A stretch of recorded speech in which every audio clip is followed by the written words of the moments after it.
रमन सैनी है, wife of Vimal Kumar Saini. मैं सलेमपुर की रहने वाली लड़की हूँ। मेरी शादी दिनांक 13 दिसंबर 2021 को बादशाहपुर महेश के पुत्र विमल सैनी के साथ हुई थी, जिसमें मेरे चाचा ससुर मास्टर रविंदर सैनी, जो कि मृतक जॉब पर आश्रित हैं धनपुरा प्राइमरी स्कूल में, उन्होंने मुझसे 4.5 लाख रुपए मेरे पिताजी से उधार कहकर लिए थे।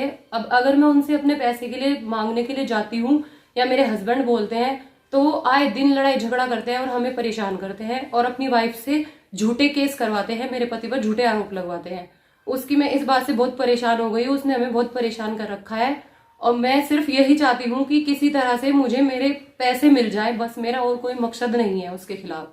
लेकिन वो हमें बहुत परेशान करता रहता है। मेरे पति और मैं इस वजह से ही अपनी ससुराल से यहाँ रहने लगी हूँ, मैं रेंट पर यहाँ शिफ्ट हो गई हूँ, लेकिन अब भी वो हमें परेशान करता रहता है। शादी होने वाली थी, वो आए दिन सलेमपुर में आते रहते थे शादी से पहले। मतलब एक तरह से मुझे अपनी बेटी की समान मानते थे, मैं भी उन्हें अपने पिता समान मानती थी।